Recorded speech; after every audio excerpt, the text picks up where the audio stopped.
Good morning, good morning. Welcome to the Keto Mom page. We are diving into almost the last chapter of the book, but the last out of the 7 decisions.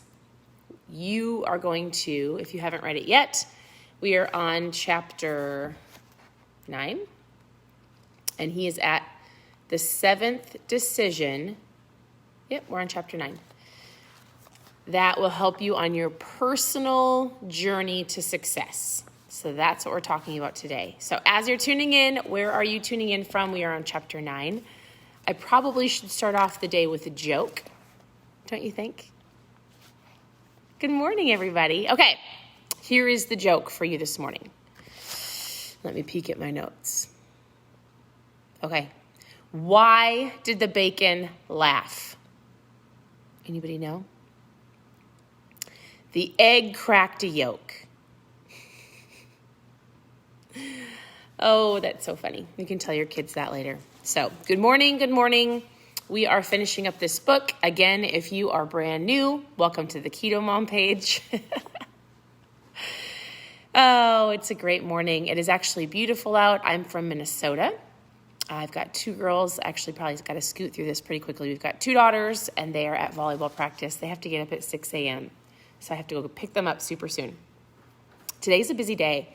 Actually, Tuesdays are our busiest. We have volleyball, we have horse lessons, we have ballet, and then my husband has softball tonight. So all of the fun, right?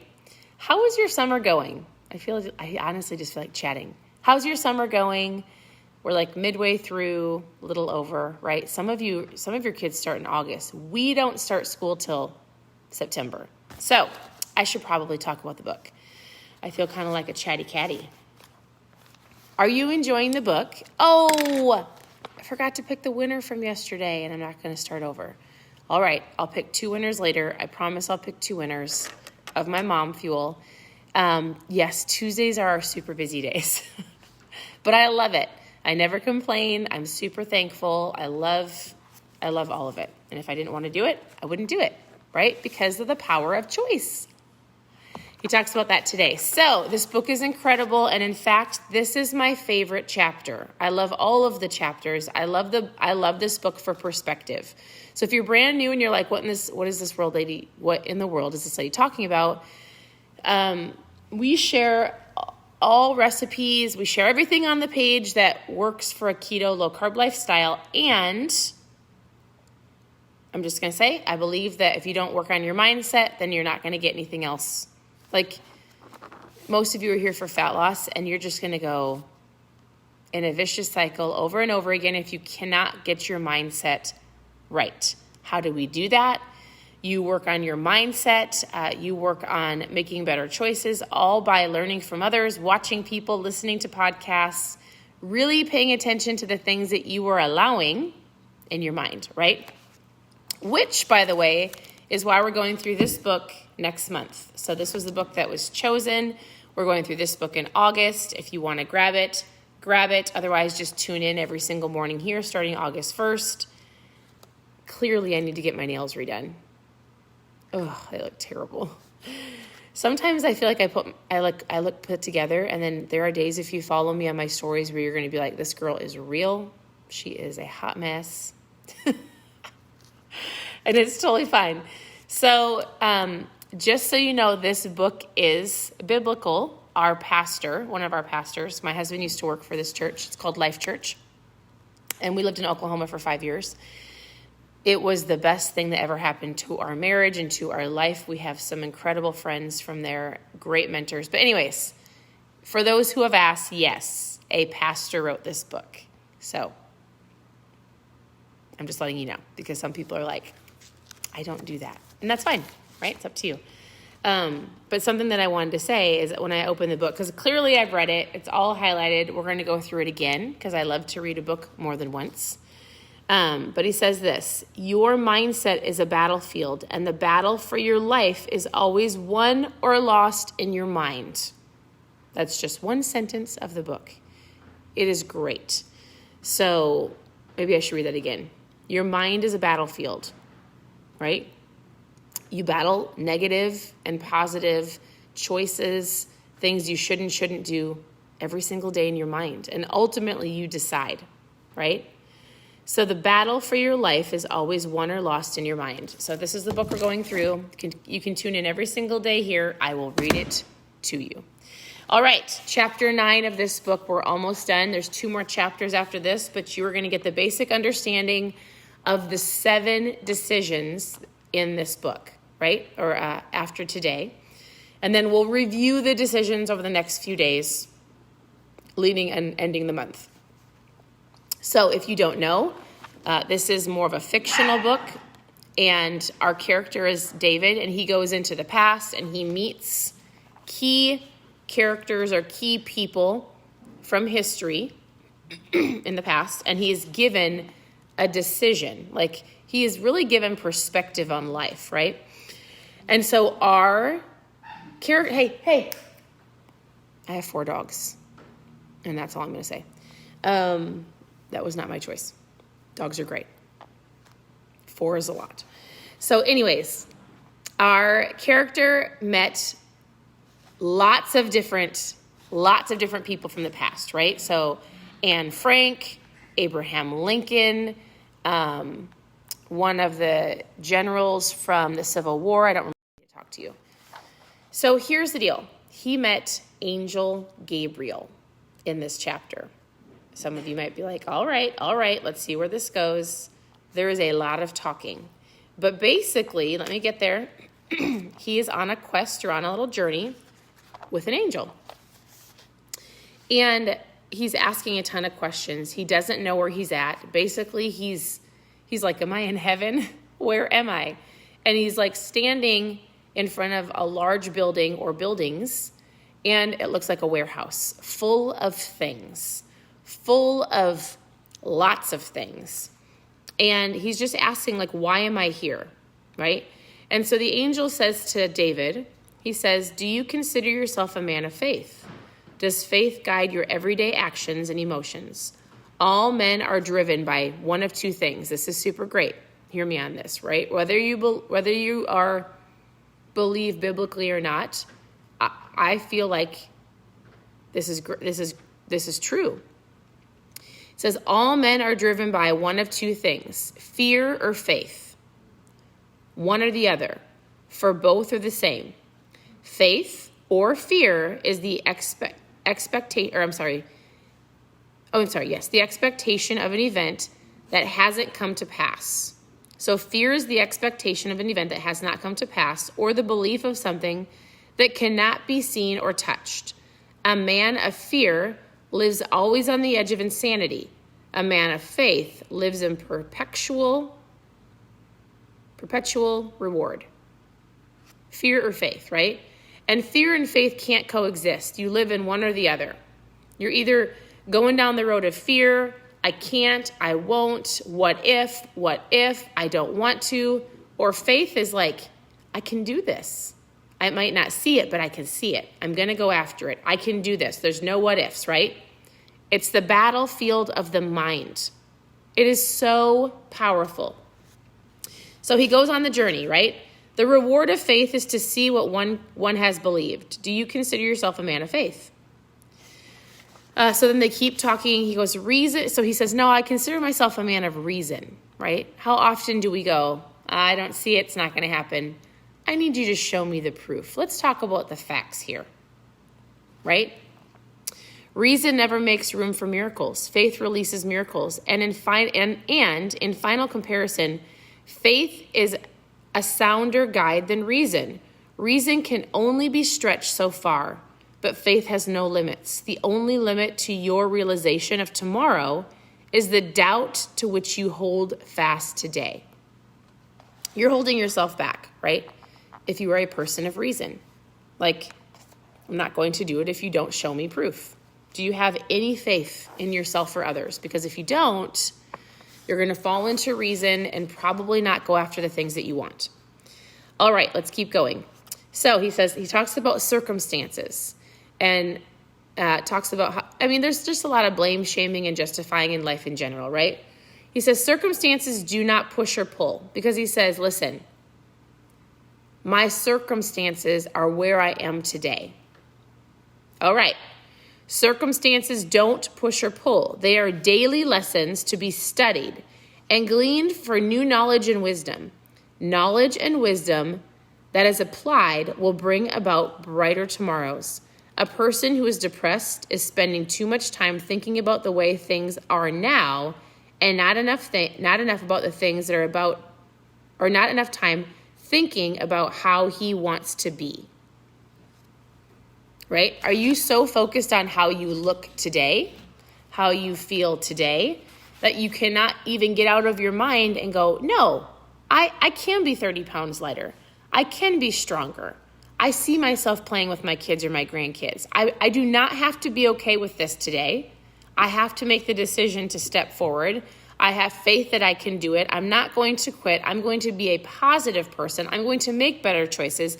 I am not going to live in the past. I'm not going to, blame, shame, or justify things from my past or the people that were my past, because I'm going to own my life. That's what we need to do, right? Right. All right. So you guys, this is powerful. And powerful it's just a thought that made me go, oh my goodness. If I would say grab the book, right? Go through it and actually think about the book, gives you new perspective. But basically, he's walking around in this warehouse, right? Is this warehouse real? I don't know. But it's going to give you perspective on life, and it's going to make you go, oh my goodness. So hear me on this, okay? He's in a warehouse, and he's picking things up. And he's like, what is this? And basically, he picked up a picture of some kids. And the pictures had names on it. And it was the two names that him and his wife were going to name their other children if they chose to have children, but they chose not to because they couldn't afford it, right? So he's looking through this whole warehouse, and he's picking up things like, why does this say this is the cure for cancer? What is this document? What is this? Why are these things here? And basically, the angel Gabriel is saying, listen to this. I'll just read it to you. He says, this is the place that never was. This is the place that never was. And the main character, David, said, this is the place where we keep all of the things that were about to be delivered just as a person stopped working and praying for them. The contents up here or in this warehouse are filled with the dreams and goals of the less courageous. So basically, he was holding two pictures in his hand of the children that they wanted to have, but they didn't because they said they couldn't afford it, right? Or there were things in the warehouse that people were praying for and believing for and working hard for, but then they quit. They quit because it was too hard. They didn't want to go after it. Circumstances got in the way. They didn't have the faith, but they ran by fear. He says, everything up here could have been. Everything up here could have been, but never was because people stopped. And I remember reading this going, what did I quit on? Like, what have I not seen come to pass because I quit? I was too afraid. We couldn't afford it. Isn't that crazy? Just the thought of I thought it was powerful that he gave this man the visualization of the children. Like, you wanted more children, but you didn't do it. And then he says, can I please have this? And he says, no, you can't. He goes, the time for their arrival had passed. The opportunity is missed, and there is no second chances. All I have to say is this. First of all, I hope you believe that you're here for a reason. Like, our family is a family of faith.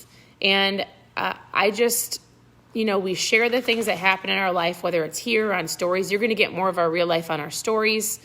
There are a lot of things I don't talk about. I probably should. But we don't live in fear. And I don't ever want to live in a life of fear. I want to live a life of faith. I want to live a life of, I don't want to miss the what ifs. I don't want to regret things. And so I need to make the best choices possible. When opportunities are presented to me, I need to go after them. And you're here probably basically because you want to get healthy, right? That's awesome. Because if you're not healthy and you're not strong and you're not well, then guess what? Everything else in your life probably won't go the way you want it because you don't feel well. We make rash decisions because we don't feel well. We make poor decisions because we don't feel well, right? Or I can't, or I won't, or poor me. Well, guess what? Like, it might seem silly, but if the only thing you work on for the next year is your health, making better choices, cutting out the sugar, yes, sometimes it stinks. Yes, sometimes you don't feel like not grabbing the cupcake at the birthday party, but what if you missed the what? I should have done it. Oh, I missed the opportunity because I didn't feel well. I didn't go play with my kids because I didn't feel well. I didn't go to the party or the game, or I didn't ride on the rides because I wasn't strong enough or I didn't feel well. Oh, excuse me. I don't know. This book is great. This chapter is incredible. It really makes you think. He says this. Okay, you must know, he says, that in the game... Hey, Annie, can you grab your doggies, please? And good morning. Hey. Sometimes our dogs go crazy. Hey. So, can you go grab your dogs and go put them in their room, please? Good morning. They're just waking up. Go bring them to their room. All right. I'm almost done. Sorry. I was really feeling it. All right. So he says, you must know that in the game of life, nothing is less important than the score of halftime. The tragedy of life is not the man losing, but that he almost wins. The tragedy in life is that he almost got it. Almost, but didn't. Right? Why do we quit? Why did I ease off? Why did I deter everything in my life? As a human, you deter and ease off because of lack of understanding. You quit because of lack of faith. For one thing, you do not understand that constant detours do not bring a man into a presence of greatness. Easing off does not make the going easier. Neither does it guide one to the desired destination. Most men ease off when things get rough. Most slow down when the road appears treacherous. These are the times when you must feel the weight of your future on your shoulders, and the throbbing, unstoppable strength of destiny courses through your veins, and you have to go after it. No more what ifs, no more slowing down, no more like tomorrow. You might not have tomorrow, right? You have today. So maybe there's something that you have to do today that you haven't done that you feel like you need to do. You need to make the decision. You need to make the phone call. You need to say something, do something, go after something. Say no to the donut. I know I say that all the time, but I'm for real. Like, today might be the day where you draw a line in the sand and you go, I'm not going to get to that warehouse and see the things that I said no to, the doors I shut, the things I didn't do because I wasn't willing to work on myself, right? Moms, I'm just saying moms because I was that mom when I had babies that I was not willing to go to the gym. I was exhausted. I wasn't willing to work on myself because I felt bad. Well, guess what? It's time for you to take care of yourself. Because if you don't take care of yourself, you can't take care of anybody else. All right. We're almost done. You will study one decision at a time. So basically he's saying, hey, listen, I gave you 7 decisions. 7 decisions. If you work on it, you will have just personally, a successful life. The future, as you choose, is yours. But be warned, future is a future as you choose it. Your future is your future. That sounded funny. You choose it. So here's the deal. The 7th decision for success is I will persist without exception. Good grief, I think I could read. I will persist without exception. There's no exceptions. Today I choose to persist without exception. I will persist without exception. I will continue despite exhaustion. I'm not going to quit. I'm not going to give up. I will persist without exception. I will focus on results. And I will persist without exception. I am a person of great faith, and I will not live my life in fear. That's it. That's it for that chapter. Super great. I'll go over we've got 2 more chapters, and then we're going to review the decisions. Excuse me. And then we'll talk on what's to come next. So, goodness, I got something in my throat. All right. I hope you love the book. Frog in my throat. Why do we say that? Why do we say weird things? All right. I hope you guys have an incredible day. Let me know if you have any questions. If you have any questions about keto or low carb or how to get started, all of the things, I will answer all of those questions. In the morning, we are reading and getting our mindset right, because this will help everything else that you choose, will help you on your path to greatness. It will help you make better choices. Your mindset is your battlefield, right? Fear or faith. You can't have both. You've got to choose. So that's all I've got. I hope you have an incredible day. Continue to tune into the page for all of the recipes that you need. I hope you have a great morning, and we'll talk to you soon.